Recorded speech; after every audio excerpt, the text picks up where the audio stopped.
Bapak Ibu yang terkasih, kita bersama Bangkit Berdiri, kita akan memulai ibadah kita pada sore ini. Kita bersama memuji Tuhan dari dari PKJ 9, bait yang pertama sampai yang keempat, dengan malaikat angkatlah.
Bersama-sama memasuki ibadah di sore hari ini. Kebaktian kita berlangsung dalam nama Bapa, Anak, dan Roh Kudus. Amin.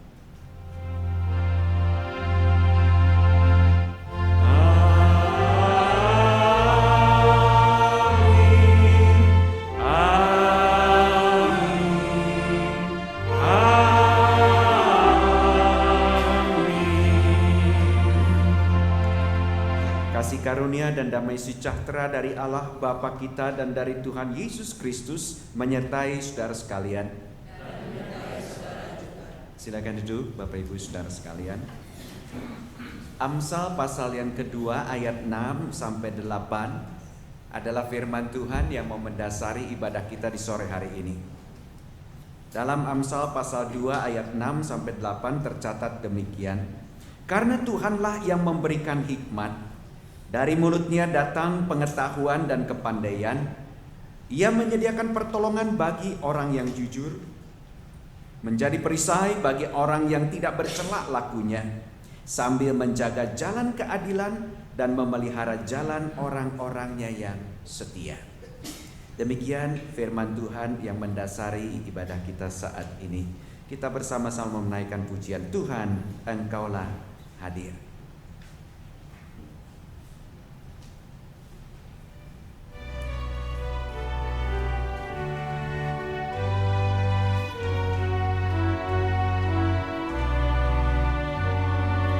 Tuhan, Engkaulah hadir di dalam hidupku,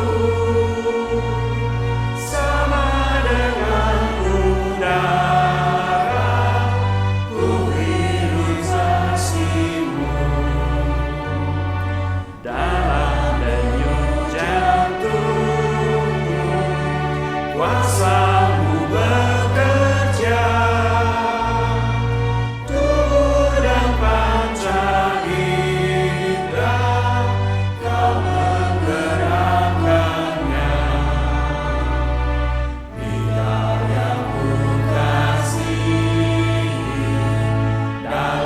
Bersamaku,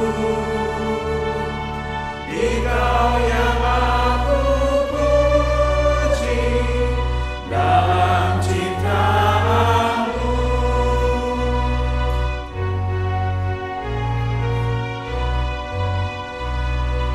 Juga di pekerjaan, Kau Tuhan beserta.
Bersama-sama berdoa.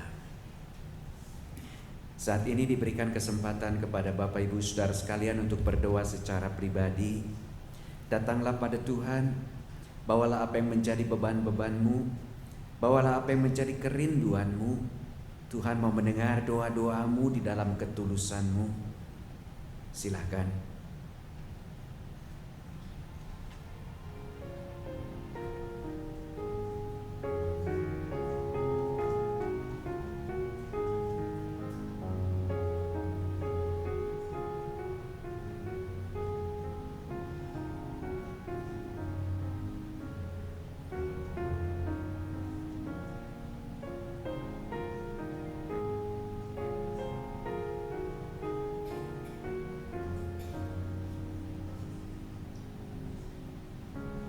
Bapa di sorga, kami percaya bahwa kami ada itu karena Tuhan.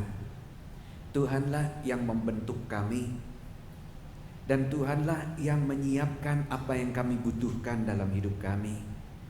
Tuhan juga yang memberikan kekuatan sehingga jari-jari kami dapat digerakkan, kaki kami dapat melangkah, mata kami dapat memandang jauh. Semua asalnya dari Tuhan.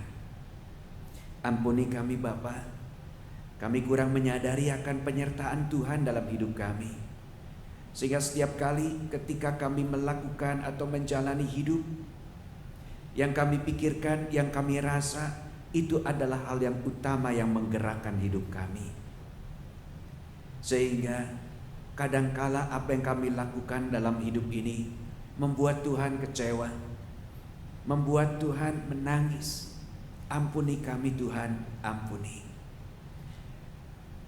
Baharui kami kembali, berikan kami kesempatan untuk mengubah hidup kami. Karena kami rindu apa yang kami jalani dalam hidup ini sungguh memuliakan Tuhan. Kami rindu apa yang kami jalani dalam hidup ini sungguh memberi berkat bagi banyak orang. Dan biarlah melalui ibadah saat ini kami boleh dibentuk, diarahkan, diajar, ditegur melalui firman Tuhan, melalui puji-pujian, melalui setiap hal yang boleh terjadi dalam ibadah ini. Dan kami rindu ketika kami meninggalkan tempat ini, sungguh-sungguh kami boleh menjadi berkat Tuhan. Dan kami boleh menjalani hidup di dalam kekuatan yang baru. Terima kasih Bapa, dengar seruan doa sesal dan harapan kami ini, yang kami bawa di dalam nama Tuhan Yesus, Juru Selamat kami yang hidup. Amin.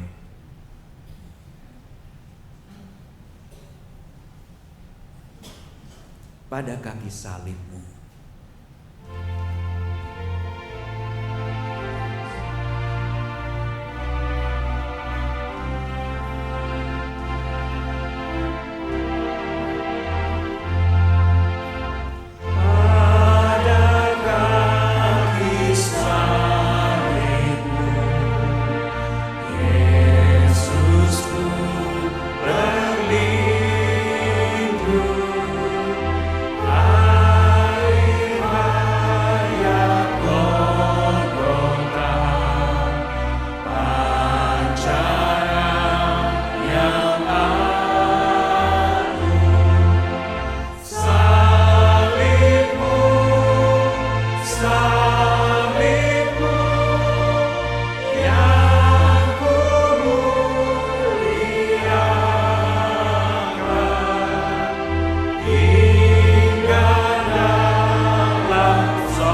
berdiri.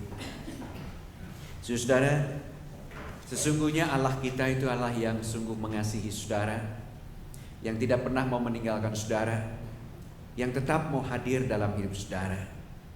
Sehingga firman-Nya mengatakan, walaupun dosamu merah seperti kirmizi, ketika engkau sungguh datang pada Tuhan dan engkau mau membaharui hidupmu, maka Tuhan akan membuat hidupmu menjadi putih seperti salju. Saudara, firman Tuhan ini mau menggambarkan betapa Tuhan mengasihi saudara, betapa Tuhan mau berjalan bersama saudara. Oleh karena itu ingatlah firman Tuhan, apa yang sudah Tuhan lakukan bagi saudara. Dari 1 Yohanes pasal yang pertama ayat yang ke-9 dan ke-10 dicatat demikian. Jika kita mengaku dosa kita, maka Ia adalah setia dan adil, sehingga Ia mengampuni segala dosa kita dan menyucikan kita dari segala kejahatan. Jika kita berkata bahwa kita tidak ada berbuat dosa, maka kita membuat Dia menjadi pendusta dan firman-Nya tidak ada di dalam kita. Demikian berita anugerah dari Tuhan.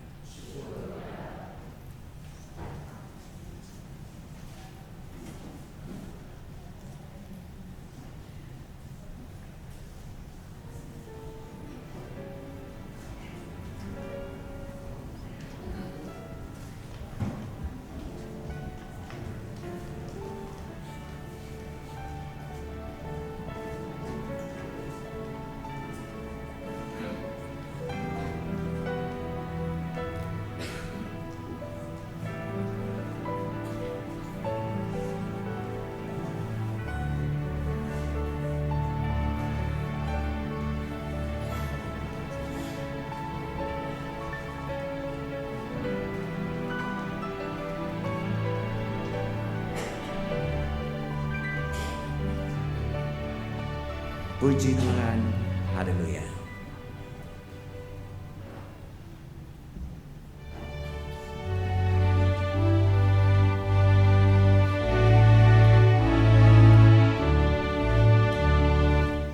Amin.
menindas akan jatuh dan salib menang.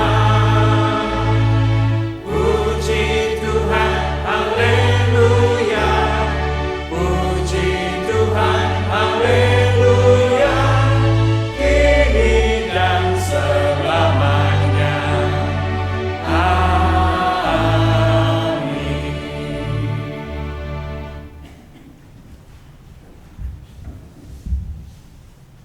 Bapak Ibu, saudara sekalian, sebelum kita bersama-sama membaca, merenungkan firman Tuhan, mari kita datang ke hadapan Tuhan dalam doa. Kita meminta pimpinannya, kita berdoa. Bapa di sorga, sungguh kami membutuhkan Engkau saat kami merenungkan sabda-Mu. Biarlah hikmat yang berasal daripadamu memampukan kami untuk memahami apa yang menjadi isi hati Tuhan, apa yang menjadi kerinduan Tuhan, apa yang menjadi tujuan Tuhan bagi kami. Bentuklah kami, ajar kami, tegur kami melalui firman-Mu. Bentuk kami kembali di dalam iman, pengharapan dan kasih kami pada Tuhan. Dan mampukan kami bukan hanya sekedar menjadi orang-orang yang senang mendengar firman-Mu, tapi sungguh kami boleh menjadi pelaku firman Tuhan. Dalam nama Tuhan Yesus kami berdoa. Amin.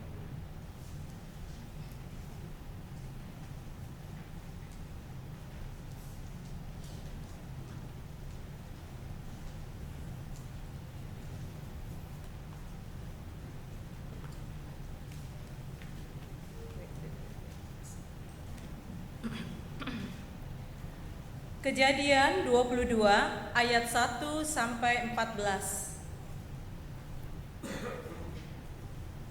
Setelah semuanya itu, Allah mencoba Abraham. Ia berfirman kepadanya, "Abraham."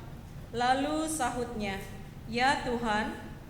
Firman-Nya, "Ambillah anakmu yang tunggal itu, yang Kau kasihi, yakni Ishak. Pergilah ke tanah Moria dan persembahkanlah dia di sana sebagai korban bakaran pada salah satu gunung yang akan kukatakan kepadamu." Keesokan harinya, pagi-pagi bangunlah Abraham. Ia memasang pelana keledainya dan memanggil 2 orang bujangnya beserta Ishak anaknya.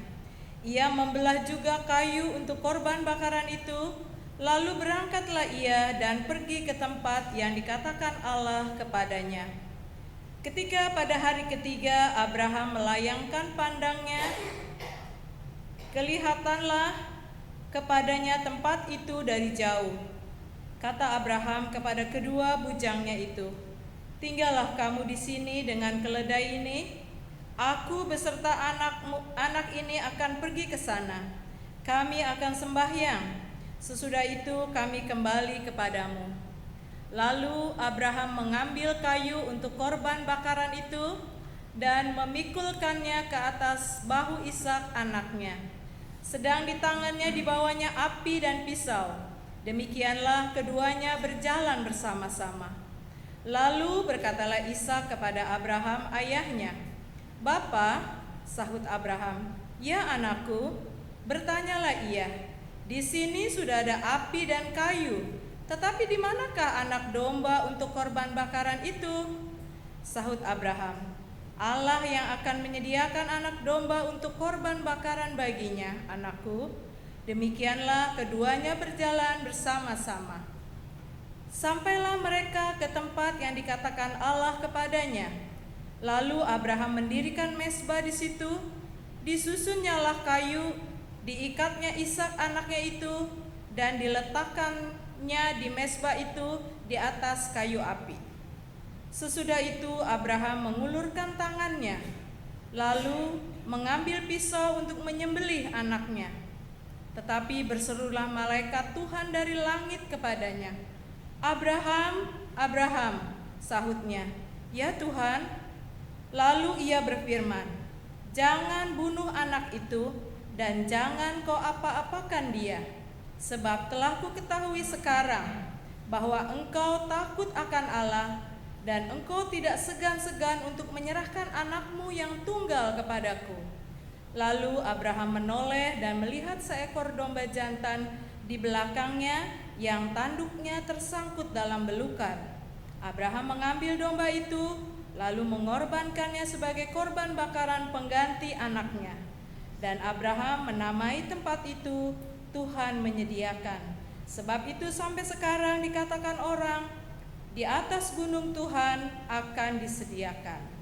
Demikianlah sabda Tuhan.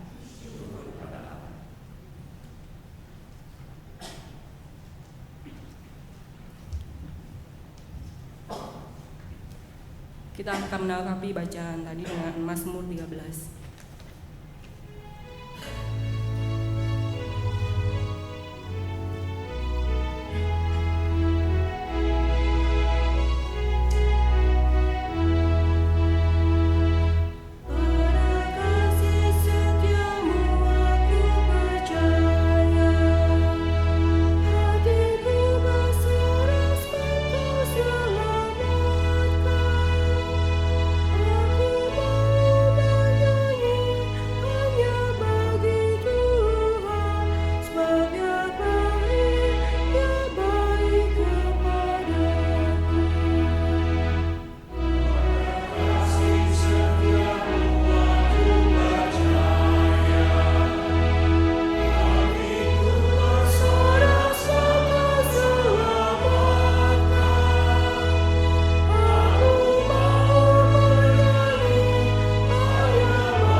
Bacaan diambil dari Roma pasal 6 ayat 12 sampai 23.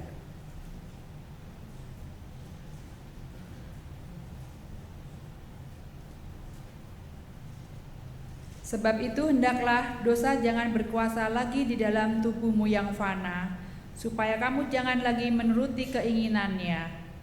Dan janganlah kamu menyerahkan anggota-anggota tubuhmu kepada dosa untuk dipakai sebagai senjata kelaliman, tetapi serahkanlah dirimu kepada Allah sebagai orang-orang yang dahulu mati, tetapi yang sekarang hidup. Dan serahkanlah anggota-anggota tubuhmu kepada Allah untuk menjadi senjata-senjata kebenaran. Sebab kamu tidak akan dikuasai lagi oleh dosa, karena kamu tidak berada di bawah hukum Taurat, tetapi di bawah kasih karunia. Jadi bagaimana? Apakah kita akan berbuat dosa karena kita tidak berada di bawah hukum Taurat, tetapi di bawah kasih karunia? Sekali-sekali tidak. Apakah kamu tidak tahu bahwa apabila kamu menyerahkan dirimu kepada seseorang sebagai hamba untuk mentaatinya, kamu adalah hamba orang itu yang harus kamu taati, baik dalam dosa yang memimpin kamu kepada kematian, maupun dalam ketaatan yang memimpin kamu kepada kebenaran? Tetapi syukurlah kepada Allah. Dahulu memang kamu hamba dosa, tetapi sekarang kamu dengan segenap hati telah mentaati pengajaran yang telah diteruskan kepadamu. Kamu telah dimerdekakan dari dosa dan menjadi hamba kebenaran. Aku mengatakan hal ini secara manusia karena kelemahan kamu. Sebab sama seperti kamu telah menyerahkan anggota-anggota tubuhmu menjadi hamba kecemaran dan kedurhakaan yang membawa kamu kepada kedurhakaan, demikian hal kamu sekarang harus menyerahkan anggota-anggota tubuhmu menjadi hamba kebenaran yang membawa kamu kepada pengudusan. Sebab waktu kamu hamba dosa, kamu bebas dari kebenaran. Dan buah apakah yang kamu petik kepadanya? Semuanya itu menyebabkan kamu merasa malu sekarang, karena kesudahan semuanya itu ialah kematian. Tetapi sekarang setelah kamu dimerdekakan dari dosa dan setelah kamu menjadi hamba Allah, kamu beroleh buah yang membawa kamu kepada pengudusan, dan sebagai kesudahannya ialah hidup yang kekal. Sebab upah dosa ialah maut, tetapi karunia Allah ialah hidup yang kekal dalam Kristus Yesus Tuhan kita. Demikianlah sabda Tuhan. Saudara, bacaan Injil diambil dari Injil Matius pasal 10 ayat 40 sampai 42.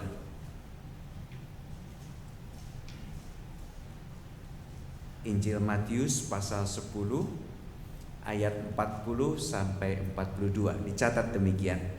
Barang siapa menyambut kamu, ia menyambut aku. Dan barang siapa menyambut aku, ia menyambut dia yang mengutus aku. Barang siapa menyambut seorang nabi sebagai nabi, ia akan menerima upah nabi. Dan barang siapa menyambut seorang benar sebagai orang benar, ia akan menerima upah orang benar.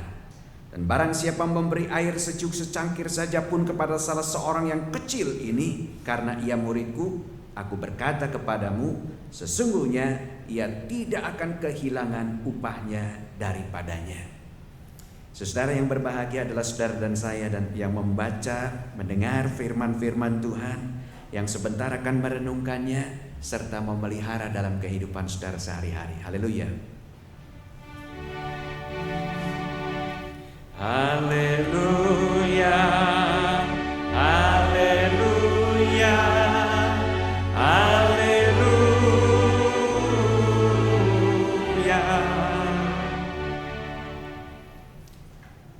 Saudara, kisah Abraham memang sangat terkenal ya.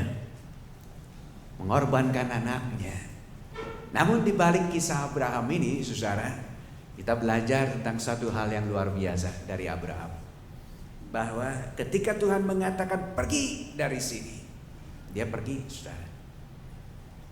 Kemudian Tuhan katakan persembahkan anakmu, dia bawa anaknya, saudara.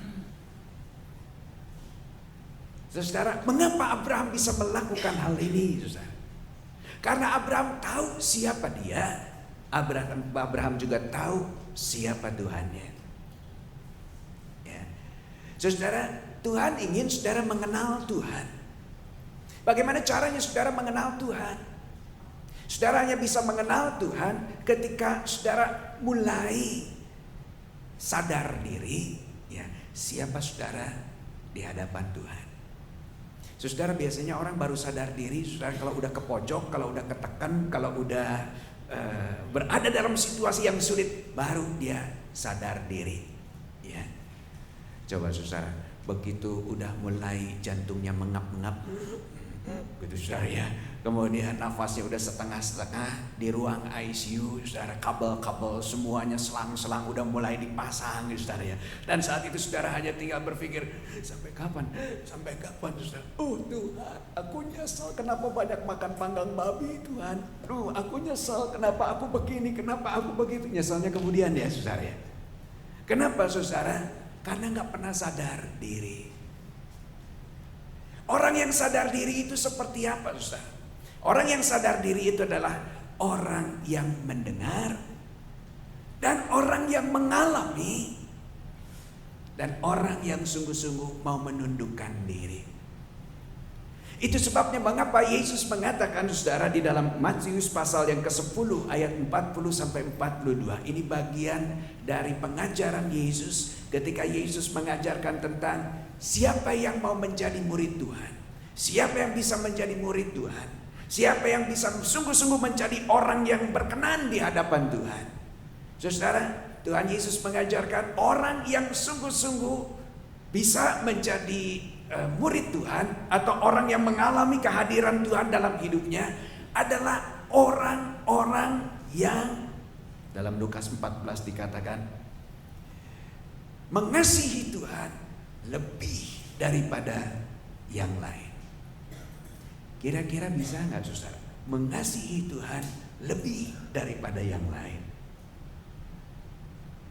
Kalau engkau mengasihi bapamu, engkau mengasihi ibumu, engkau mengasihi istrimu, engkau mengasihi anak-anakmu lebih daripadaku, engkau tidak layak menjadi muridku. Dan setiap orang yang nggak mau menanggung salib, artinya saudara, salibnya di sini adalah pilihan dia ketika dia mengikut Yesus. Ia nggak layak jadi muridku.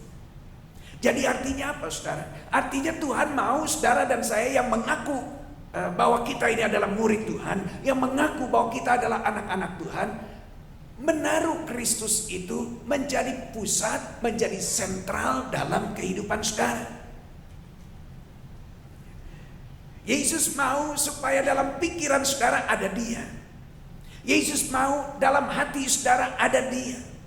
Yesus mau dalam setiap perkara yang saudara alami dalam hidup saudara, Yesus ada dalam pikiran dan hati saudara.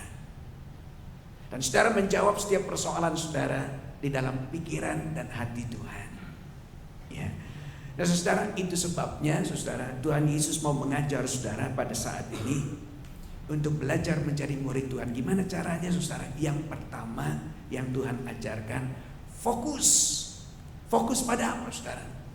Pikiran dan hati saudara, fokus pada pikiran dan hati Tuhan.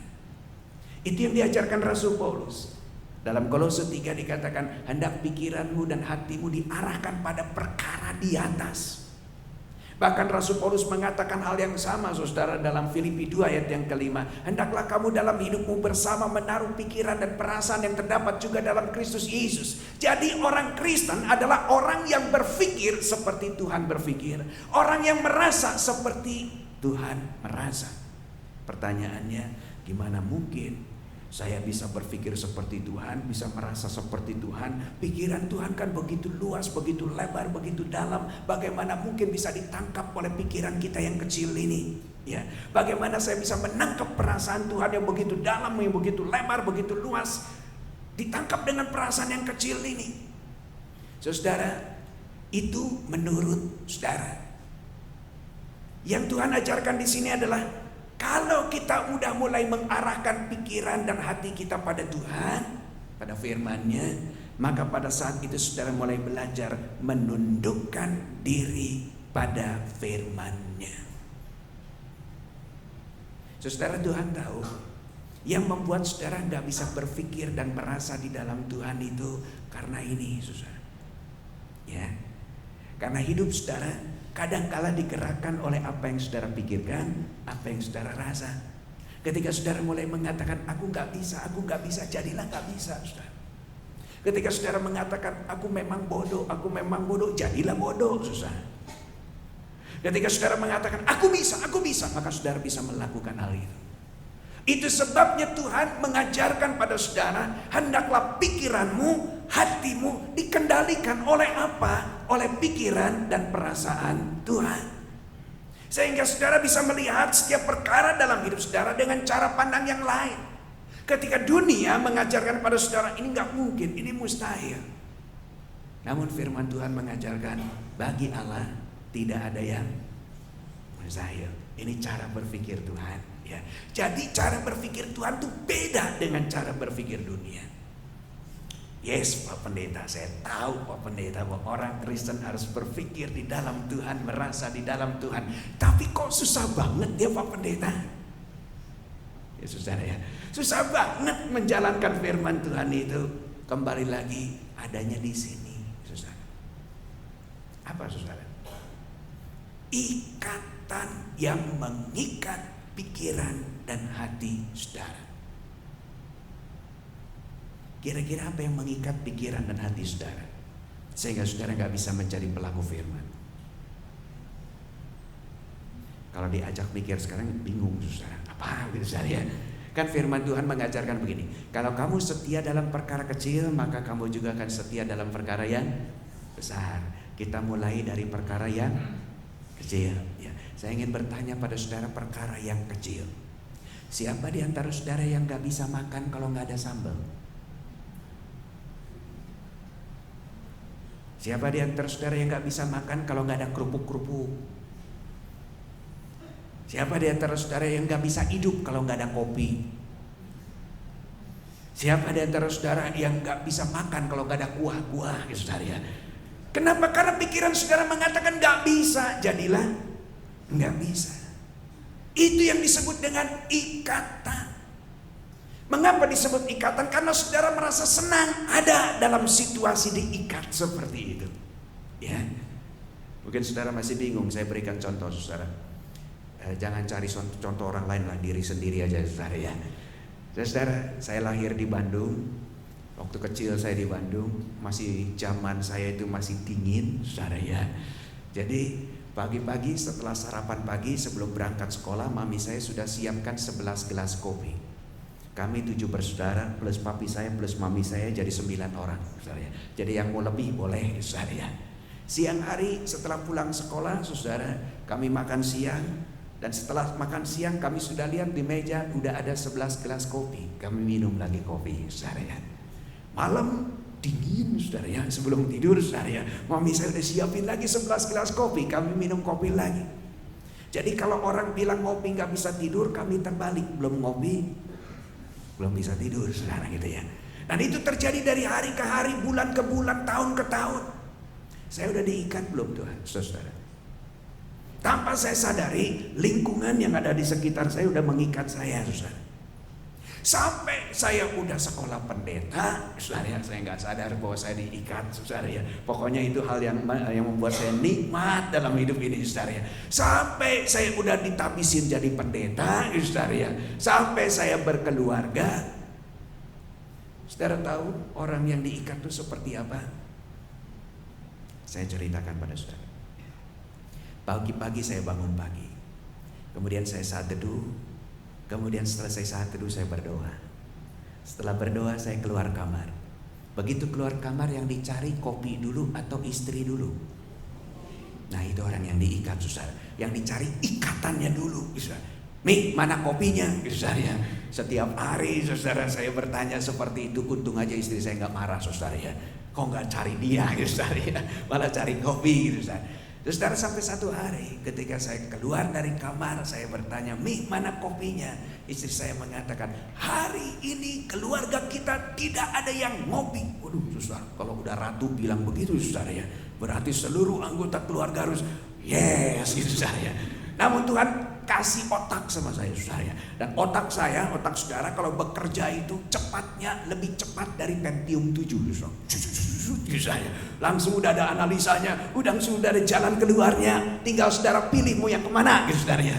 Saudara, saya katakan sama istri saya, Mi, hari ini mami mau masak apa? Oh, aku mau masak sayur asam, aku mau goreng ikan goreng gitu saudara, aku mau bikin sambal katanya. Saya katakan istri yang baik sebelum dia masak, dia harus tahu bahwa dia sudah ada bahan-bahannya buat dimasak.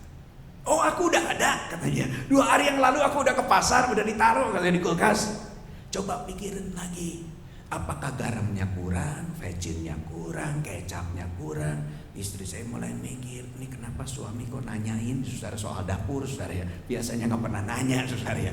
Kemudian dia katakan, memang sih kurang, ini ada kecap asin kurang, ini kurang. Udah cepat ke pasar, beli dulu. Kalau duitnya kurang saya tambahin. Saya katakan gitu, saudara ya. Terus saudara, saya ingin istri saya cepat-cepat ke pasar. Kenapa, saudara? Nah ini, saudara ya. Begitu istri saya ke pasar, saya langsung cari ke dapur kopi, saudara. Kagak ada, saudara. Saya cari kemana-mana, nggak ketemu, saudara. Rupanya diumpetin, saudara. Terus saudara, sampai istri saya pulang, dia heran saya masih ada di dapur, saudara ya. Dan saya katakan sama istri saya, Mi, siang ini saya melayani ibadah di kantor Anu. Ya, memangnya kenapa? Di sana jam 12 ibadahnya. Dan saya harus berangkat dari rumah jam 10 pagi. Dah ngapain ke sana dari jam 10 pagi? 20 menit naik motor ke sana nyampe, kata saudara ya. Saya katakan Jakarta sulit ditebak macetnya. Saya katakan itu. Oh iya benar juga saudara, masuk akal kata saudara. Akhirnya saudara saya keluar jam 10 pagi, yang saya cari apa saudara? Di mana warung kopi saudara ya. Saudara, enak nggak orang yang diikat saudara? Saudara diperbudak oleh ikatan saudara. Betul? Saya tahu nggak saya sudah diikat? Tahu. Udah tahu kenapa nggak keluar dari ikatan itu? Nggak mau. Kenapa saudara? Karena disitulah daerah nyaman saya. Betul ya saudara ya? Rasanya kalau udah ngopi, dunia itu indahnya luar biasa saudara ya. Ada semangat kerja, semangat berpikir gitu saudara ya. Tapi kalau belum ngopi, aduh empat bener hidup ini saudara gitu ya. Rasanya gak bisa ngapa-ngapain saudara. Saudara, itu pendapat orang yang diikat. Saya sadar satu hari saudara, kalau saya diikat oleh hal yang kecil dalam hidup saya, berarti saya harus siap diikat oleh hal-hal yang besar dalam hidup saya. Persoalannya, saya mau gak diikat oleh hal-hal yang besar dalam hidup saya? Gak mau. Gimana cara keluarnya? Gak tahu saudara. Kenapa? Karena pikiran dan hati saya sudah diikat di situ saudara. Namun saya tahu bahwa Tuhan saya adalah Tuhan yang begitu baik. Satu pagi saya berdoa. Mungkin saudara ketawa, ini doa pendeta saudara ya. Tuhan Yesus, aku ingin lepas dari kopi Tuhan. Tuhan Yesus, berikan aku kekuatan pagi ini. Begitu keluar dari kamar, mulutku tidak bicara soal kopi Tuhan. Dalam nama Yesus, amin. Gitu saudara. Karena pikiran saya, hati saya udah diarahkan pada Tuhan saudara. Jadi begitu keluar kamar, nahan diri saudara. Diam. Istri saya heran nih, kok suami saya nggak nanya kopi gitu saudara. Akhirnya istri saya mengatakan, Be, tetangga di sebelah baru pulang dari Kalimantan. Dia tahu papi senang kopi, dia bawain kopi. Nah, aku udah bikinin segelas nih buat papi gitu saudara. Baru aja berdoa, baru aja keluar dari kamar saudara. Tantangan udah ada di depan saya saudara. Saya sibuk ini, saya siapkan pelayanan saya pergi pelayanan saudara. Siang-siang pulang saudara. Kemudian setelah itu saya makan siang di rumah. Istri saya mengatakan, loh kok kopinya gak diminum? Ini udah dingin Pi, katanya. Saya katakan, sebentar. Saya pegang gelas kopinya, saya berdoa. Terima kasih Tuhan, Engkau sudah berikan aku kekuatan untuk tidak ngopi tadi pagi. Dan sekarang aku mau ngopi Tuhan, dalam nama Yesus, amin. Saya minum saudara ya. Kan doa saya cuma buat pagi doang saudara gitu ya. Bukan buat siang saudara ya. Pintar aja cari alasannya saudara ya. Saudara, namun saya percaya ketika pikiran dan hati kita mulai diarahkan pada Tuhan, dan ketika dengan tulus kita katakan, Tuhan aku mau keluar dari situasi ini dan aku gak sanggup Tuhan, Tuhan akan bekerja. Karena firman-Nya mengatakan di dalam kelemahanlah Roh Tuhan itu bekerja dalam hidupmu. Bukan dalam kesombonganmu, bukan dalam kemampuanmu. Saudara, saya berdoa lagi, Tuhan kalau bisa seminggu ini saya gak ngopi, bisa saudara. Tuhan kalau bisa sebulan ini saya gak ngopi, bisa saudara. Tuhan kalau bisa setahun ini saya gak ngopi, bisa saudara. Sampai hari ini Ada kopi, puji Tuhan. Gak ada kopi, haleluya. Gitu saudara ya. Artinya hidup harus jalan terus. Jangan karena ada hambatan, stuck. Saudara gak bisa berbuat apa-apa. Saudara, Tuhan ingin saudara menguasai, bukan dikuasai. Ya, dikuasai oleh ikatan-ikatan dalam hidup saudara. Itu sebabnya mengapa Yesus datang ke tengah-tengah dunia ini.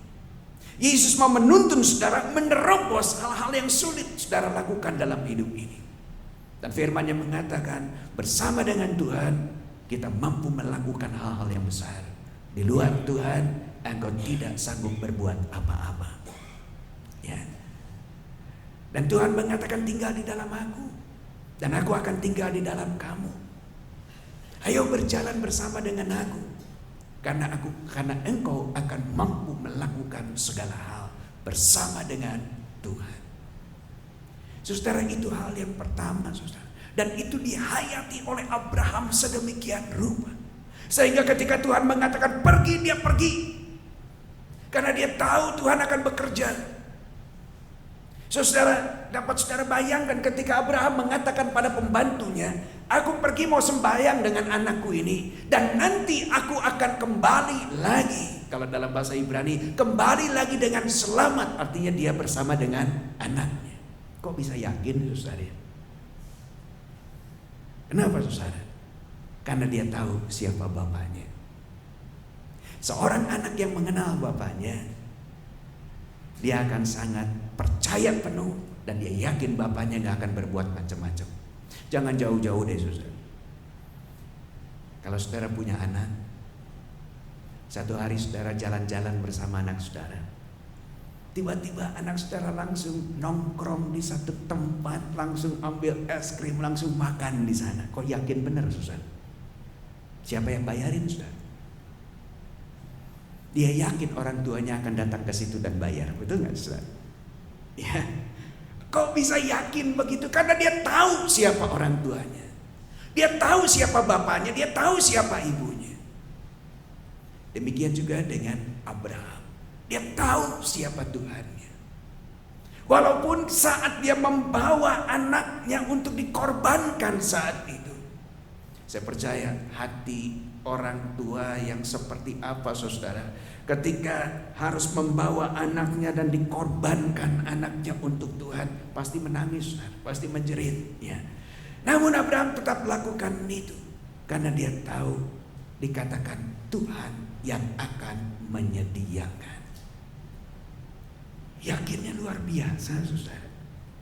Dan itu yang memberikan inspirasi dalam hidup saya. Bagaimana saya bisa seperti Abraham?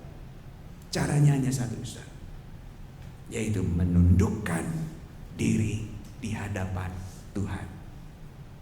Ya. Firman Tuhan mengatakan persembahkanlah hidupmu sebagai persembahan yang hidup, katanya ya dalam Roma 12. Kenapa, saudara? Kata mempersembahkan itu dari kata sembah. Kata sembah itu berarti tunduk. Jadi ketika saudara mempersembahkan hidup saudara pada Tuhan, berarti saudara tunduk pada Tuhan. Justru keberhasilan seseorang dalam hidup, keberhasilan seseorang dalam pelayanan bukan karena kekuatan dan kemampuan dan kepandaiannya, tapi saat ia menundukkan diri di hadapan Tuhan, disitulah keberhasilan seorang pelayan Tuhan. Saudara, karena seorang pelayan Tuhan yang menundukkan diri, dia akan selalu dan selalu mau menunjukkan dan mewujudkan firman Tuhan itu dalam hidupnya dan dalam hidup orang banyak. Saudara hanya bisa menjadi pelaku firman ketika saudara mulai menundukkan diri. Dan zaman sekarang diajarkan jangan nunduk, itu bodoh. Pertahankan gengsimu, ya. Pertahankan akumu. Makanya zaman sekarang banyak atau boleh dikatakan, saudara, kehidupan pada masa sekarang ini sedang menarik saudara keluar dari persekutuan saudara yang intim dengan Tuhan. Digeser persekutuan saudara dengan Tuhan, diganti dengan gaya hidup yang baru. Saya berikan contoh, saudara. Satu hari saya makan bersama dengan anak saya, saudara. Anak saya 2, udah kerja. Susah benar cari waktu untuk makan sama-sama, saudara. Susah benar cari waktu untuk ngobrol sama-sama. Dalam kesempatan pulangnya mereka agak lebih pagi, saudara, akhirnya kami ajak makan sama-sama. Dan ketika makan sama-sama, pesan masakan, misalnya ya, makanan yang kita mau pesan. Dan setelah lagi nunggu pesanan, biasanya ngapain, saudara? Semua masing-masing mengeluarkan handphonenya, gitu saya. Mulai saya katakan, kok dek, papi ajak makan tuh buat ngobrol, bukan ngeliatin kamu BBM. Saya katakan begitu. Masukin lagi, saudara, gitu ya. Kemudian, ngobrol nih, katanya, ngobrol, saudara. Ini kesempatan yang jarang ketemu nih. Yuk kita ngobrol, saudara. Ketawa-ketawa, masakan datang, saudara. Makanannya udah datang nih, saudara. Masih hangat, saudara. Yuk kita makan sama-sama. Sebelumnya yuk kita berdoa sama-sama. Sebentar pi, kata si bungsu, saudara. Dia keluarin handphonenya, dia foto dulu tuh makanan. Jebret. Dikirim dulu ke Instagram, saudara, gitu ya. Lah doanya kapan? Digeser nanti aja, gitu ya. Yang paling utama apa dulu, saudara? Aku dulu, saudara. Ya. Itu sebabnya, saudara, begitu banyak orang yang sekarang ini diajar dan diarahkan untuk memperhatikan dirinya sendiri. Untung aja di GKI Kafling Polri nggak ada, saudara. Ini di salah satu gereja, saudara, saya mau mimpin ibadah sore, saudara. Banyak yang hadir, saudara. Biasanya, saudara, pendeta dari pojok ujung, saudara, jalan, saudara, ya. Nyanyian jemaat lagi dinyanyikan sama jemaat, lagi jalan pelan-pelan, di depan saya penado bawa Alkitab, saudara. Saya lihat ke samping ada seorang ibu, saudara, dia lagi bawa handphonenya, kemudian pakai tongkat ajaibnya, saudara, dicabut sedikit, klik, cheers, gitu, saudara. Ini mau kebaktian atau mau narsis, saudara, gitu ya. Saudara, jadi pikirannya bercabang, saudaranya. Saudara, yang saya mau katakan, itu dunia yang sedang mengajar saudara untuk hidup seperti ini. Dan dunia mengajar saudara untuk tidak melihat ke atas, tapi melihat ke bawah, ke diri saudara. Ada seorang kaya nih cerita, saudara. Ada seorang kaya, satu hari dia pengen bagi berkat, saudara. Rumahnya bertingkat, dia naik ke tingkat yang paling atas, dia tebar uangnya, saudara. Saudara. Dan saat itu masyarakat yang ngelihat ada uang, saudara, begitu berhamburan, diambilin semuanya, saudara. Dan si hartawan tuh ngeliatin dari atas, dia perhatikan satu-satu, nggak ada seorang pun yang memandang ke atas. Semuanya ngeliatin duit di bawah, saudara, yang lagi berhamburan. Akhirnya si hartawan berpikir, baik, dia ada akal. Dia kumpulin, saudara, batu-batu kerikil kecil, saudara. Kemudian dia lemparkan dari tempat yang paling atas ke bawah, gitu, saudara. Begitu dilemparkan ke bawah, ada yang kena keningnya, ada yang kena badannya, segala macam, sakit. Baru melihat ke atas, siapa yang lempar-lempar batu, katanya begitu, saudara, ya. Jadi kalau lagi sakit baru lihat ke atas, saudara. Kalau lagi senang biasanya cuma lihatnya ke bawah, saudara. Saudara, kadang-kala Tuhan gak kasih saudara jalan yang terus mulus dalam hidup saudara.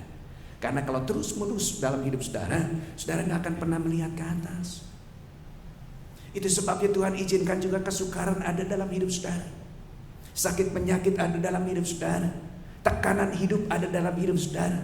Supaya saudara memandang ke atas, siapa yang bisa menolong saudara. Seharusnya orang Kristen, saat dia diberkati, dia akan mengatakan, Tuhan, apa maksud Tuhan dengan berkat ini? Tuhan, apa maksud Tuhan dengan jalan yang mulus ini? Bukan diam aja, gitu, saudara, ya. Demikian juga seorang Kristen akan mengatakan, Tuhan, apa maksud Tuhan dengan kesukaran yang saya hadapi saat ini? Apa maksud Tuhan dengan tekanan yang harus saya alami saat ini?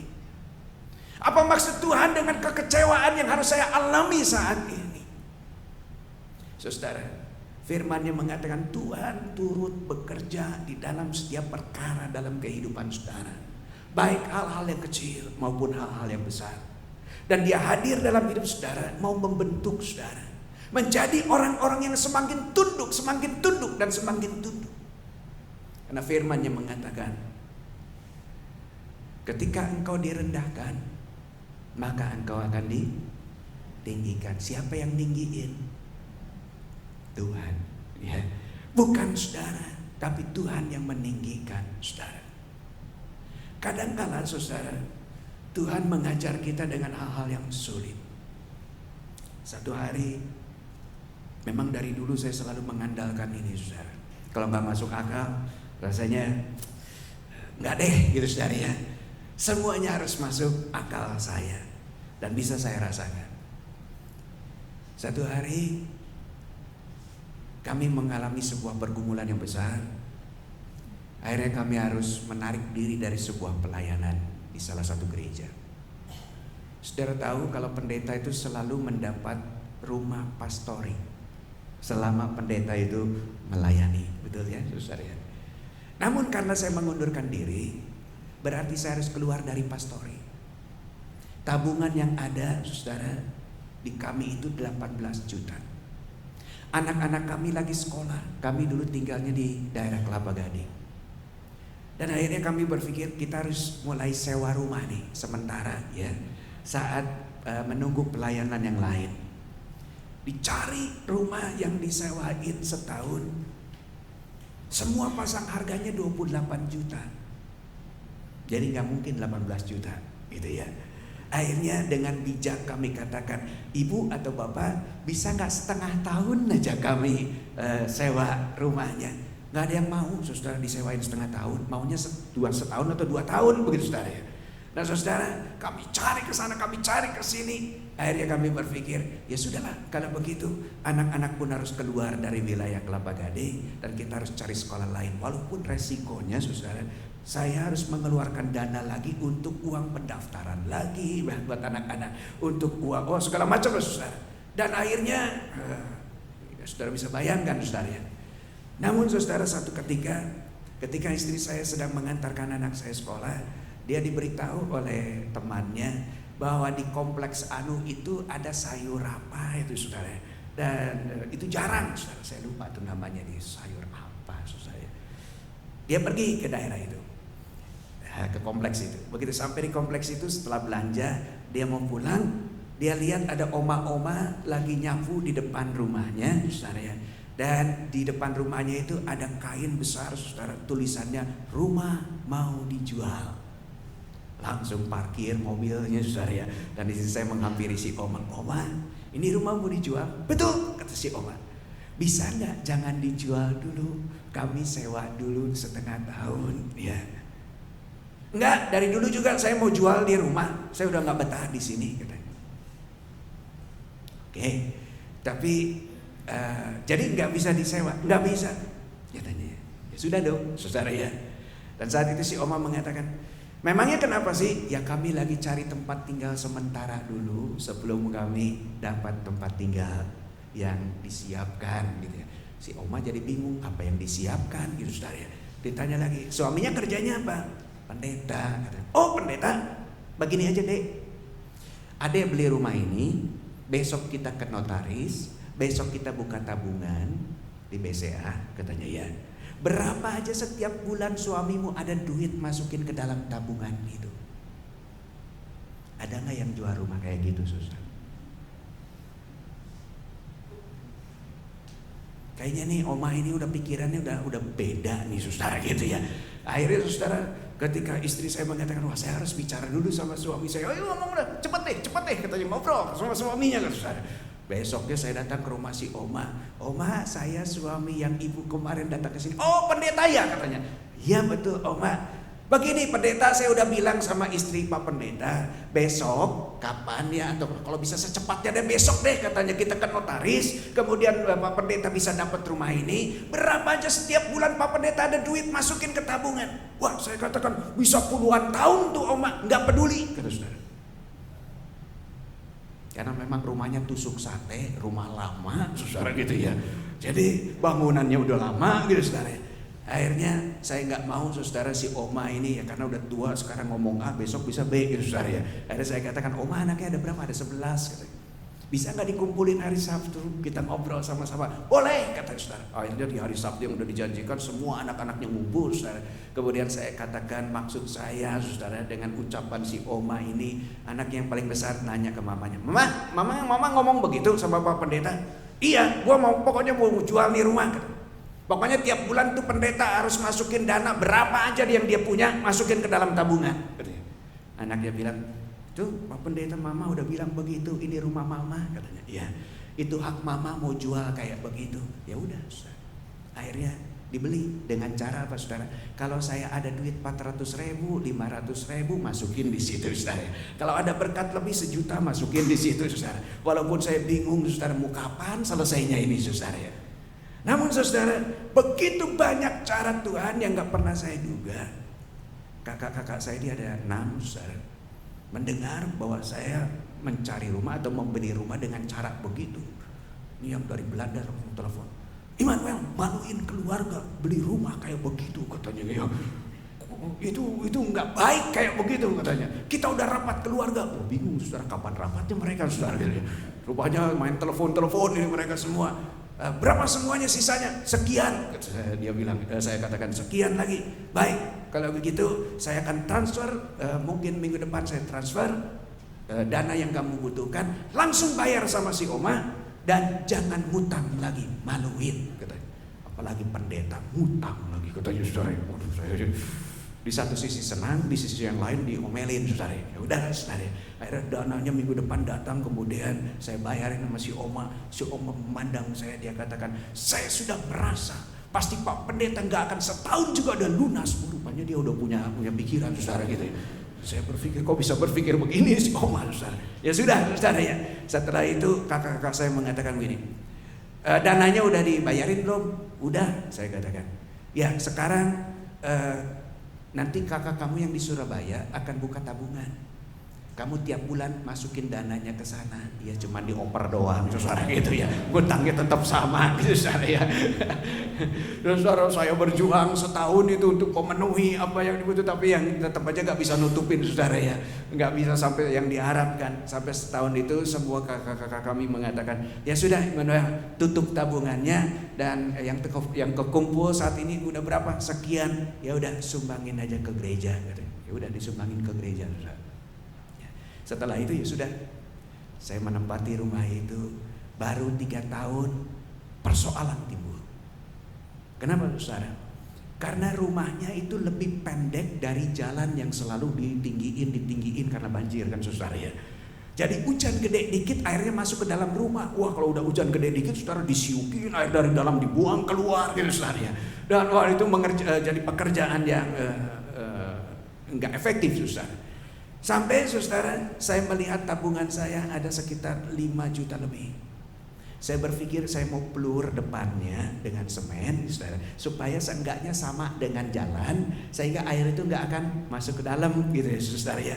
Saya undang seorang pemborong di gereja saudara, seorang insinyur.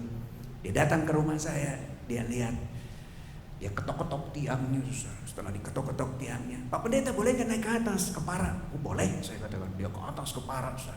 Begitu turun lagi dia geleng-geleng kepala. Kenapa deh? Pak Pendeta, tiang-tiang yang ada di atas harusnya lurus. Ada 4 tiang di atas. 1 tiang masih lurus, 3 tiang udah bengkok. Tinggal ditiup angin dikit, ambruk di rumah. Daripada ngebuang uang 5 juta untuk ngeplur, yuk minggu depan kita ambrukin rumahnya, kita bangun yang baru. Ini semua saudara, nggak masuk akal saya saudara. Ya.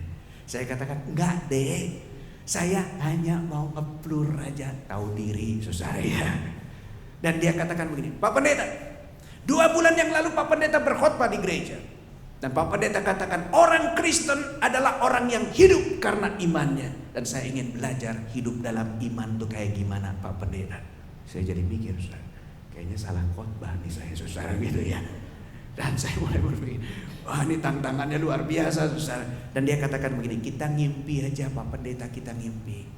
Kalau Pak Pendeta mau punya rumah itu kira-kira yang seperti apa? Ya saya nggak mau mengecewakan anak muda ini saudara. Saya katakan, ya di depan ada ruang tamu, naik sedikit ke atas, di situ ada ruang tengah, kemudian di situ ada dapur kotor, kemudian naik lagi ke atas 1 tingkat, ada ruang belajar saya, naik lagi 1 tingkat ke atas, di situ ada tempat tidur kami, anak-anak juga punya kamar masing-masing, ada kamar mandinya di dalam kamarnya masing-masing. Kan ngimpi saudara. Ya, kalau ngimpi kan boleh ngomong apa aja ya saudara ya. Naik lagi ke atas itu untuk menjemur, itu ada taman sedikit di atas untuk bisa lihat ke lingkungan yang ada di sekitar. Rupanya lagi saat saya bicara dia catat semuanya saudara. Dia katakan, Pak Pendeta boleh nggak 2 hari lagi saya datang ke sini? Boleh, saya katakan gitu ya. 2 hari lagi datang dengan gambar. Pak Pendeta, ini kan yang Pak Pendeta idam-idamkan. Dia cerita ini bagian ini, di bagian ini. Bener, saya katakan gitu. Ya, kalau begitu setelah Pak Pendeta setuju, kita hancurin di rumah, kita bangun ini rumah. Kalau saudara jadi saya, jadi nggak saudara jalanin nggak saudara? Pikir, duit 5 juta mau ngebangun rumah, pikir. Itu namanya orang gila, saudara. Gitu ya. Saudara, saat saya ceritakan pada istri saya, ini berkali-kali nih orang ngomong begini nih, kata istri saya. Kadangkala Tuhan memakai orang-orang tertentu untuk bicara tentang isi hatinya. Kadangkala juga gak masuk akal. Gimana kalau kita coba terus-menerus merendahkan diri di hadapan Tuhan? Yuk kita tanya, apa sih maksudnya Tuhan? Saudara kami mulai bergumul, kami mulai berdoa. Kira-kira beberapa hari kemudian istri saya mengantar anak saya sekolah. Keluar dari sekolah, ketemu dengan anggota jemaat. Nih oma yang udah tua, saudara. Ibu Pendeta, habis dari mana? Oh, habis nganterin anak sekolah. Ibu Pendeta nih kebetulan sama Ibu Pendeta. Ibu Pendeta kan banyak kenal anggota jemaat. Ya kenapa Oma? Saya ini udah dipanggil anak saya ke Australia. Rumah saya kosong. Nah, rumah Oma di mana? Ini di seberang sekolahan katanya ya. Oh ya. Jadi tolong deh kalau bisa siapa yang bisa sewa ini rumah. Berapa lama Oma di Australia? Oh, bisa lama, bisa 4-5 tahun di sana katanya ya. Oke, tapi Oma kalau kami yang nyewa gimana? Lah kenapa? Istri saya cerita saudara mengenai cerita si anak muda. Si Oma ngomong apa saudara? Ibu Pendeta, kadangkala Tuhan memakai orang-orang tertentu untuk menguji kita apakah kita setia pada Tuhan atau enggak. Apakah kita mengandalkan Tuhan atau enggak? Istri saya mulai bingung. Begini aja Ibu Pendeta, besok uangnya ditransfer aja ke rekening saya 5 juta itu. Ibu Pendeta tinggal di sini. Nanti kalau ada duit rumah yang Ibu Pendeta tinggalin itu, kalau ada duit baru diambrukin. Ada duit lagi baru dibangun katanya. Lu mau berapa lama nih Oma? Mau 5 tahun, 6 tahun tinggal di rumah saya gak jadi masalah. Yang penting rumah saya ada yang nungguin. Ketimbang gak ditungguin hancur di rumah katanya ya. Jadi Ibu Pendeta sama Pak Pendeta sekeluarga tinggal di sini aja. Ya udah, jadi kami tinggal di situ saudara. Mulailah saudara. Saya mulai berpikir gimana ngebangunnya gitu saudara ya. Dan rupanya saudara hari Senin setelah kejadian itu seminggu kemudian alat berat udah ada di rumah saya. Bingung juga saudara, waduh ini mau ngapain saudara ya? Duit kagak ada gitu saudara ya. Dan saat itu insinyur ini mengatakan, Pak Pendeta kita siap untuk menghancurkan ini rumah. Iya, cuman sekarang saya gak ada dananya. Ini bayar alat berat ini gimana? Jangan khawatir Pak Pendeta, ada dananya untuk ini. Pokoknya kita hancurin dulu nih rumah katanya ya, supaya lebih beres untuk menyiapkan yang lain. Dihancurin saudara. Sambil saya bengong saudara ngeliatin rumah yang hancur gitu saudara ya. Saya gak bilang ya, saya gak bilang oke gitu saudara ya. Dihancurin aja begitu saudara. Wah. Saudara, namun yang sangat heran saudara, hampir setiap hari sejak peristiwa itu saya diminta berkhotbah 1 hari sekitar 8 tempat yang berbeda. Di perusahaan ini, di perusahaan ini, di persekutuan ini, di persekutuan ini, terus hampir setiap hari. Itu sebabnya hampir setiap hari ada dana saudara, buat beli semen, buat beli ini, buat beli itu saudara. Dan itu berjalan terus menerus. Apalagi kalau minggu, waduh padat itu saudara, sampai jam 11 malam saya baru pulang ke rumah. Saudara, sampai 9 bulan lebih rumah itu terbangun. Dan ketika kami melihat rumah itu, kami sekeluarga cuma bisa berlutut dan hanya bisa ngeluarin air mata. Kenapa saudara? Gak ngerti. Kalau orang nanya dari mana dananya, kami juga gak ngerti. Namun setiap saat yang kami butuhkan ada. Saudara, ketika kami mulai bersyukur, terima kasih Tuhan untuk pemberian Tuhan tempat tinggal kami yang baik. Dan kami percaya semua ini asalnya dari Tuhan. Rupanya selama ini saya lagi diproses Tuhan untuk belajar nunduk, dan nunduk. Ya. Karena ketika kita menunduk, Di situ kita bisa melihat pekerjaan-pekerjaan Tuhan yang luar biasa. Saat saudara nggak menunduk, saudara hanya bisa berdebat dengan firman Tuhan. Dan firman itu nggak bekerja dalam hidup saudara. Saudara berdebat dengan firman Tuhan melalui pikiran saudara. Nggak mungkin si Musa membelah air nih. Kayak ini mah mungkin sungai kecil aja. Dia seperti jalan di banjir, begitu lewat airnya tersibak. Nah itu yang disebut dengan air membelah, katanya gitu saudara. Terus airnya saudara kering rohani kita saudara. Ya. Nah saudara, ketika saya belajar menunduk, ternyata saya melihat bagaimana Tuhan bekerja secara luar biasa. Dan yang sangat luar biasa saudara adalah setelah rumah itu selesai, nggak ada lagi yang minta saya khotbah sehari sampai 8 kali. Paling juga hari Minggu doang saudara gitu ya. Kalau nggak di tengah-tengah di hari Jumat ada kantoran gitu saudara. Dan saudara, kenapa Tuhan mengatakan cukup? Semuanya udah selesai, cukup. Dan saya juga harus jadi orang yang tahu diri. Dan sejak itu malah Tuhan membuka jalan. Immanuel, kamu diminta oleh jemaat ini untuk melayani Tuhan. Seperti terbuka semua gitu saudara ya. Dan saya mulai bertanya, ada apa nih Tuhan kok terbuka semua? Saudara, saya menyadari karena memang semakin tunduk jalan Tuhan itu semakin nyata. Dan itu yang Tuhan mau katakan pada saudara pada hari ini. Semakin Abraham tunduk pada Tuhan, dia semakin melihat kemuliaan Tuhan. Tuhan katakan, jangan engkau membunuh anakmu. Dan Abraham diperlihatkan anak domba yang lain. Saudara, itu semua karena kasih karunia Tuhan. Tuhan menyediakan hal yang baik dalam hidup saudara. Dan Tuhan mau memakai saudara menjadi alat Tuhan. Caranya, tundukkan dirimu di hadapan Tuhan. Jadilah pelaku firman Tuhan, maka engkau akan melihat pekerjaan Tuhan yang luar biasa dalam hidupmu. Amin. Kita berdoa. Tuhan Yesus, terima kasih untuk firman-Mu hari ini. Kami belajar bahwa sesungguhnya kami adalah orang-orang yang Tuhan pilih. Tuhan bentuk dan Tuhan topang agar kami menjadi orang-orang yang selalu memuliakan Tuhan dalam setiap perkara yang kami alami dalam hidup ini. Tuhan Yesus, terima kasih untuk firman-Mu yang meneguhkan dan menguatkan kami. Sehingga kami boleh melihat bahwa ternyata Allah adalah Allah yang baik. Allah yang mau berjalan bersama kami. Allah yang mau menyatakan kasih dan kehendak-Nya kepada kami dengan caranya. Najar kami untuk menundukkan diri kami. Untuk belajar seperti anak-anak kecil yang mengimani firman-Mu sebagai firman yang hidup. Dan kami memperlakukannya dalam kehidupan kami. Terima kasih Bapa. Terima kasih untuk firman-Mu hari ini. Dalam nama Tuhan Yesus kami berdoa. Amin.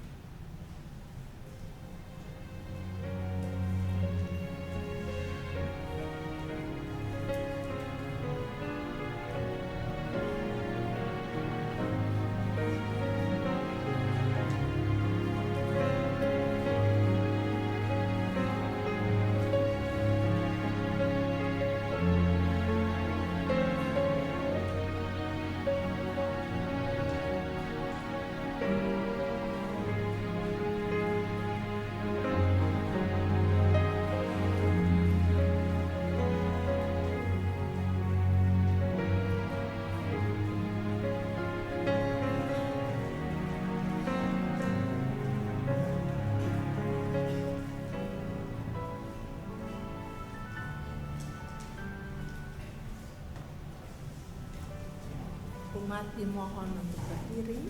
Marilah kita bersama dengan umat Allah di masa lalu, masa kini dan masa depan, mengingat pengakuan pada baptisan kita menurut pengakuan iman rasuli. Aku percaya kepada Allah Bapa yang Maha Kuasa, Khalik langit dan bumi, dan kepada Yesus Kristus, Anak yang tunggal Tuhan kita, yang dikandung dari Roh Kudus, lahir dari darah Maria, yang menderita sengsara di bawah pemerintahan Pontius Pilatus, disalibkan, mati dan dikuburkan, turun ke dalam kerajaan maut. Pada hari yang ketiga, bangkit pula dari antara orang mati, naik ke surga, duduk sebelah kanan Allah, Bapa yang Maha Kuasa. Dari sana ia akan datang untuk menghakimi orang yang hidup dan yang mati. Aku percaya kepada Roh Kudus, gereja yang kudus dan am, persekutuan orang kudus, pengampunan dosa, kebangkitan orang mati, dan hidup yang kekal. Saya akan lanjutkan dengan persiapan perjamuan kudus atau Sensuramorum. Pada hari Minggu 6 Juli 2014, kita akan merayakan perjamuan kudus. Untuk menyambut dan ikut serta dalam perayaan itu, marilah kita mempersiapkan diri secara bersama-sama. 1. Pada perjamuan malam terakhir, Kristus menghendaki kita merayakan perjamuan kudus untuk mengenangnya.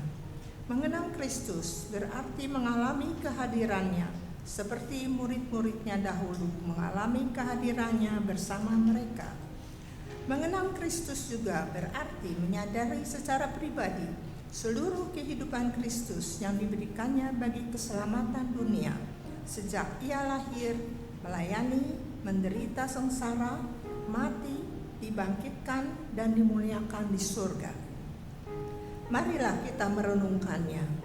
Apakah saudara benar-benar rindu untuk berjumpa secara pribadi dengan Kristus, untuk mengalami kasih, kuasa, dan kebenarannya yang membaharui hidup saudara? Apakah saudara menghayati bahwa seluruh kehidupan dan karya Kristus, yaitu kelahirannya, pelayanannya, penderitaannya, kematiannya, kebangkitannya, kenaikannya ke surga, sampai dengan kedatangannya kembali, terkait erat dengan kehidupan saudara? 2. Pada perjamuan malam terakhir, ketika Kristus memecah roti dan mengangkat cawan, ia membagikan tubuh dan darahnya sendiri kepada murid-muridnya. Menerima tubuh dan darahnya berarti dipersatukan dengan Kristus, sehingga ia menjadi kepala dan kita tubuhnya.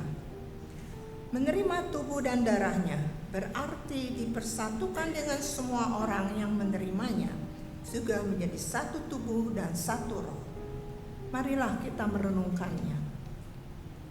Apakah saudara menghayati bahwa Kristus adalah kepala seluruh kehidupan saudara dalam hidup berjemaat dan bermasyarakat, dalam keluarga dan pekerjaan saudara?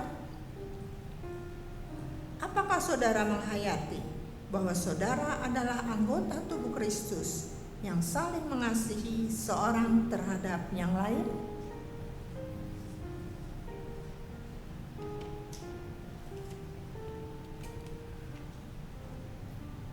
Ketiga, ketika kita bersatu dengan Kristus, roti hidupnya dipecah-pecahkan bagi dunia ini. Kita pun dipersatukan dalam kematian dan kebangkitan Kristus. Dipersatukan dengan Kristus berarti diutus untuk mengosongkan dan menyangkal diri, memikul salib dan mengikut Kristus. Dipersatukan dengan Kristus berarti diutus untuk memberi hidup kita demi keselamatan dunia. Marilah kita merenungkannya. Apakah dalam persekutuan dan Kristus saudara mau berkorban dan menjadi berkat bagi sesama saudara?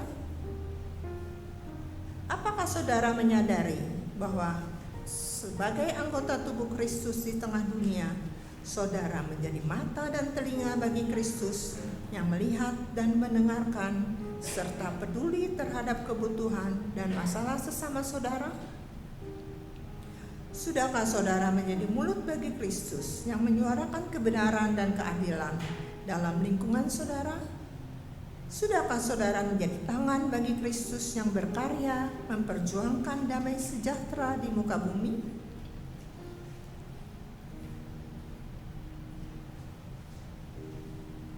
Kiranya Roh Kudus menolong kita semua dalam mempersiapkan diri untuk merayakan perjamuan kudus pada hari Minggu tanggal 6 Juli 2014 mendatang.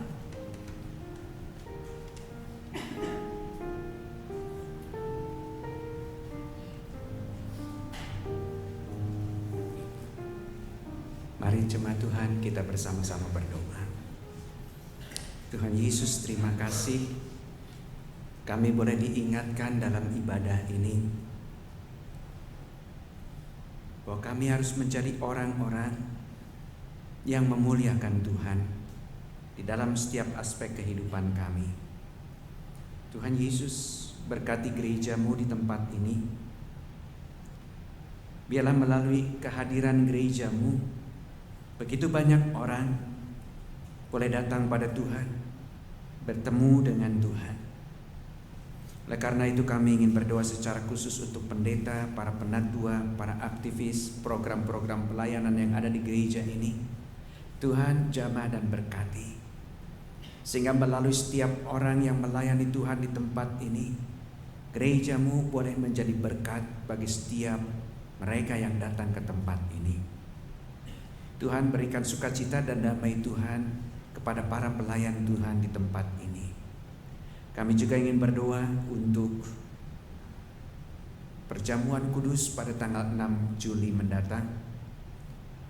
Kiranya Tuhan juga yang boleh menyiapkan setiap kami, khususnya di hari-hari ini, untuk semakin menghayati akan kasih Tuhan yang begitu besar bagi kami, melalui tubuh dan darah-Mu yang dicurahkan untuk keselamatan kami, untuk masa depan kami. Terima kasih Bapa untuk kasih-Mu yang besar ini. Siapkan kami dari hari ke hari untuk semakin tunduk pada firman-Mu. Mampukan setiap kami untuk jadi pelaku firman-Mu. Biarlah iman, pengharapan dan kasih kami pada Tuhan semakin bertumbuh. Bapa di sorga, kami juga ingin berdoa untuk bangsa kami.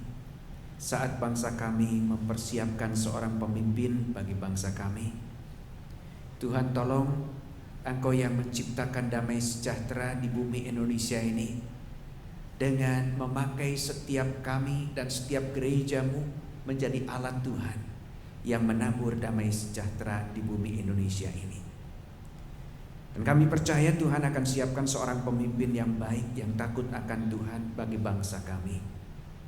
Bila di hari-hari ini bangsa kami boleh terhindar dari pertikaian, dari kerusuhan, dan biarlah bangsa kami boleh menyiapkan pemilihan presiden ini dengan baik di dalam damai dan sejahtera-Mu. Kami juga ingin berdoa untuk keluarga kami, untuk anak-anak kami, untuk pasangan hidup kami. Tuhan berkati keluarga kami, Tuhan topang keluarga kami, dan mampukan setiap anggota keluarga kami untuk menjadi orang-orang yang hidup dalam takut akan Tuhan. Berkati pekerjaan dan usaha kami, berkati studi anak-anak kami. Bila kami boleh berhasil, anak-anak kami boleh berhasil dan memuliakan Tuhan. Tuhan Yesus, kami juga berdoa untuk saudara-saudara kami yang sakit, baik yang dirawat di rumah maupun di rumah sakit. Di tengah-tengah segala keterbatasan mereka, tolong Tuhan, Engkau jamah mereka. Biarlah dengan kasih Tuhan yang Tuhan tunjukkan kepada mereka, mereka boleh pulih dan kembali beraktivitas karena kekuatan yang Tuhan beri. Tuhan Yesus, pada akhirnya kami mau menyerahkan hidup kami, pergumulan kami, masa depan kami seutuhnya ke dalam tangan-Mu. Dan saat ini kami sehati mau berdoa seperti doa yang Tuhan Yesus ajarkan. Bapa kami yang di sorga, dikuduskanlah nama-Mu, datanglah kerajaan-Mu, jadilah kehendak-Mu di bumi seperti di surga. Berikanlah kami pada hari ini makanan kami yang secukupnya, dan ampunilah kami akan kesalahan kami, seperti kami juga mengampuni orang yang bersalah kepada kami. Dan janganlah membawa kami ke dalam pencobaan, tetapi lepaskanlah kami daripada yang jahat, karena Engkau-lah yang mempunyai kerajaan dan kuasa dan kemuliaan sampai selama-lamanya.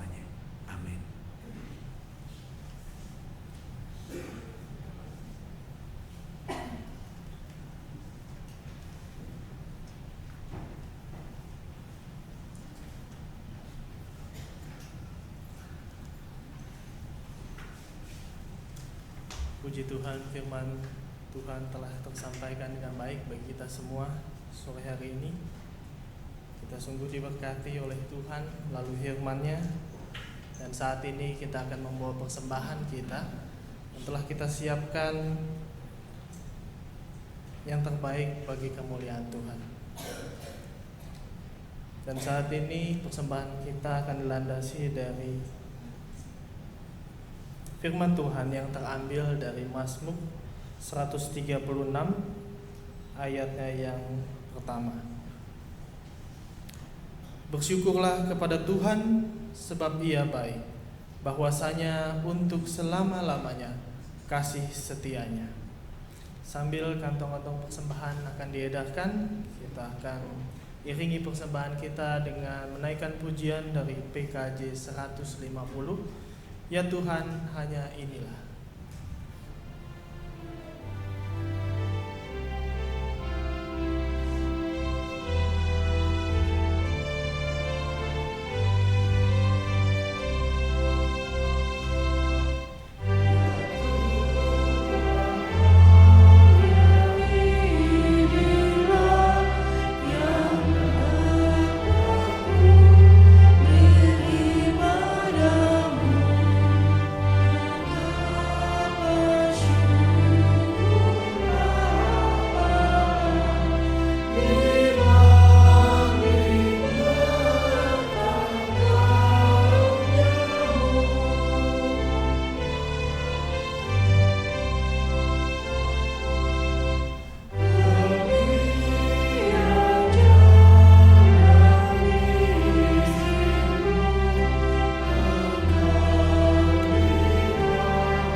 Ya Tuhan, inilah kami yang di hadapan-Mu Tuhan mengungkapkan syukur kami melalui persembahan yang kami bawa Tuhan. Nilai yang kami bawa tidaklah sama satu dengan lainnya Tuhan. Tapi ya Tuhan, inilah yang ada pada kami, yang terbaik yang boleh kami berikan kepadamu dengan kesukacitaan kami, dengan ketulusan kami, sebagai ungkapan syukur kami atas setiap berkat-berkat-Mu di dalam kehidupan kami ya Tuhan. Naik turunnya kehidupan kami percaya ya Tuhan, semuanya ada di dalam penyertaan-Mu Tuhan, dan Engkau selalu berada di tengah-tengah kami. Itulah ungkapan syukur kami yang terbesar Tuhan, bahwa Engkau selalu menyertai hidup kami. Ya Tuhan, kiranya terimalah persembahan yang kami bawa di hadapan-Mu ini Tuhan, Kiranya Engkau boleh menerima, menguduskan, dan biarlah boleh berguna bagi perluasan kerajaan-Mu Tuhan dan juga pelayanan-Mu di gereja ini. Terima kasih ya Tuhan. Hanya di dalam nama Tuhan kami Yesus Kristus kami berdoa dan kami mengucap syukur. Amin. Dengan tetap berdiri kita akan tutup ibadah kita sore hari ini kembali dengan pujian yang akan kita nyanyikan dari Kidung Jemaat 392, Ku Berbahagia.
kepada Tuhan. Jadilah saksi Kristus. Terpujilah Tuhan. Terimalah berkat Tuhan. Tuhan memberkati engkau dan melindungi engkau. Tuhan menyinari engkau dengan wajah-Nya dan memberi engkau kasih karunia. Tuhan menghadapkan wajah-Nya kepadamu dan memberi engkau damai sejahtera. Haleluya.